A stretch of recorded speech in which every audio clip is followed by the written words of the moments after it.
Hey, I want to start today by throwing a word at you, and I want you to contemplate this word. It's the word dependency. Do you ever think of yourself as being a dependent kind of person? Now, we often tend to think in stereotypes, and we think of a dependent person perhaps as someone that goes slobbering up next to someone else saying, please, please make my decisions for me. And so if you're not that kind of person, you might say, I don't think I'm very dependent. Well, think it through carefully now.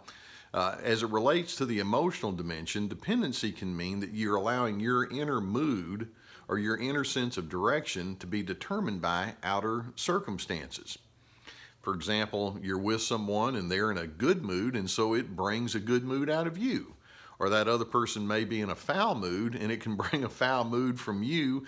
You wind up reacting to the people or events and circumstances in front of you, and that's part of our dependency. And frankly, it's just part of being human.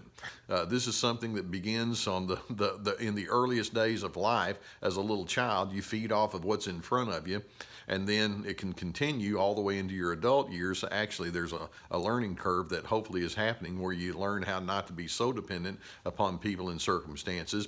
And so as you come into the adult years, you want to bring that into balance, but it remains in there, and it's not a wrong or a bad thing until it becomes something that becomes rather dysfunctional. Now, when you throw the narcissist into the equation, then they're going to create what I refer to as the narcissistic codependent dance. Now, narcissists do not want to say this out loud because this would just seem to be just awful to them. It would ruin their reputation, so to speak. But they have a highly emotionally dependent nature. Now, they like to say, no, I'm very independent because they like to be forceful and in charge and do things their own way, but that's not necessarily the definition of what we're referring to here. Keep in mind, they allow their moods to be easily swayed by the outer circumstances, in fact, quite a bit, and they can be set off in all sorts of emotional directions by what you say or think or do or how you prioritize, and that becomes their dependent response to you.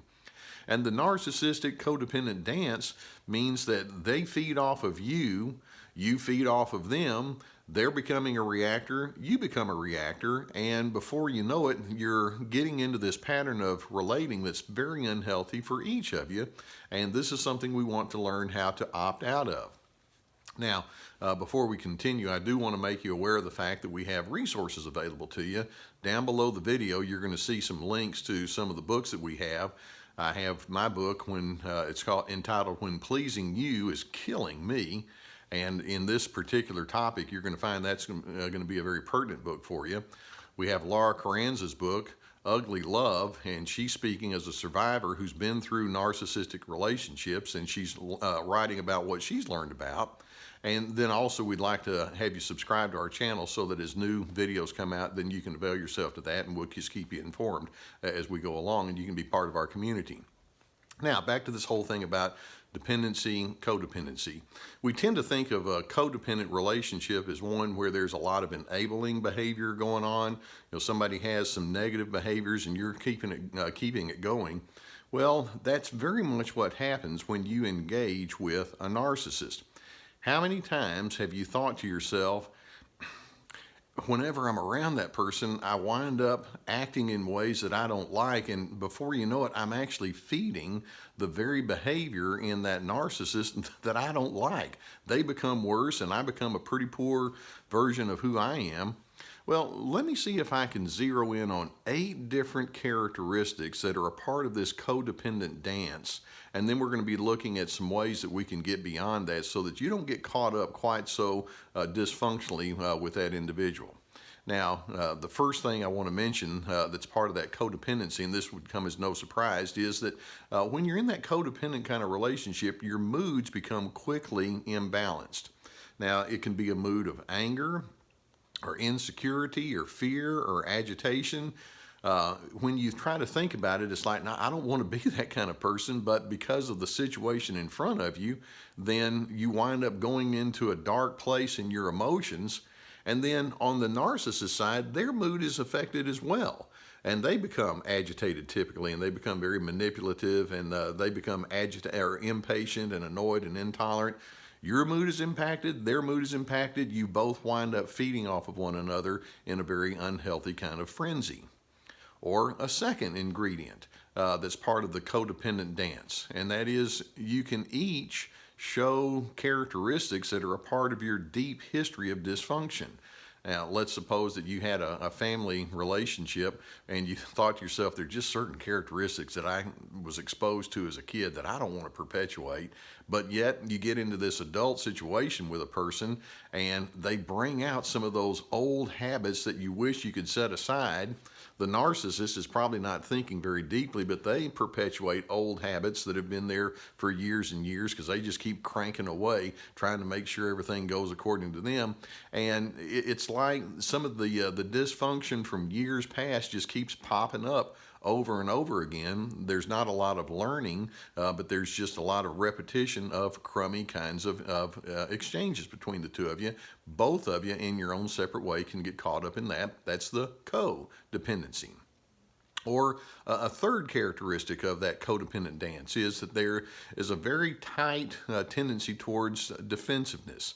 If there's criticism, if there's suggestions about things that could go differently or better, one or then both of you are going to start going into a critical mode. Hey, quit saying that kind of stuff to me, or I don't like that, or you have to justify or rationalize and try to explain why it's okay for you to be you. And then if you talk to that narcissist about who they are, they become defensive. And both of you can be in that mode where there's a wall up. Neither one of you is hearing very carefully because you're each so busy trying to defend your position. Does that ever happen in your world? Or a fourth ingredient that's part of the codependent dance, and that is you can nurse fantasy thoughts about the ideal way that things might be. Now, the narcissist has a lot of ideals. It all happens to revolve around themselves. Why can't you just see that I'm the wonderful person that I am? And why can't you just give me the entitlement that I think that I deserve? And so they've got that ideal notion as to how they're supposed to be the king or the queen of whatever their universe is. And then your idealism can be, why do we have to do this? Why can't we just get along with each other? Why can't we just have more of a sense of cooperation and a feeling of teamwork? And so you can have your wishful thinking, the narcissist has their wishful thinking, and you each can feed off of one another with a lot of futility that it just isn't happening according to the proper agenda. Or a fifth characteristic, and this kind of goes along with that defensive part, you wind up being in a very guarded, cautious, calculated way of interacting with each other. Honesty goes flying out the window. It's like, I don't know that I can share who I really am. And the narcissist is over there thinking, well, I don't really want you to know what's going on inside of me that you might take advantage of. For example, they don't like to admit their futility or their humanity or their failures. They just want to talk about the good stuff. And so you have this kind of mutually quiet agreement that says, let's not be authentic with each other. We're just going to keep up our images of what we think ought to be. Or a sixth characteristic of that codependent dance is there's a lot of blame, a lot of accusation. The blamer, the accuser, is more or less pointing to that other person saying, if you will act right, then I can feel okay. And so the narcissist has their way of doing that. The non-narcissistic person throws blame in a counterflow right back at them, and it becomes a blame game, an accusation game, and each of you walk away just scratching your head, feeling futile, like this is never going to work out very well, and tends not to. Or a seventh characteristic, and that is when you're in that narcissistic codependent pattern, then you wind up engaging with many other kinds of unhealthy lifestyle choices. Perhaps you wind up drinking too heavily, or you just go into a lazy pattern, or you find rebellious kinds of things that you want to do. You may overspend. You may become an approval junkie and just got to have somebody else's affirmation to you. And you can get caught up in patterns that they're not good and not healthy for you, because it's kind of a way of taking some of the sting out of the rejection that you feel in that relationship. The narcissist feels it, you feel it, and you wind up dancing together in a very unhealthy way with that. And then eighth and finally, we can say that in that codependent dance, you wind up taking the victim's role way too easily.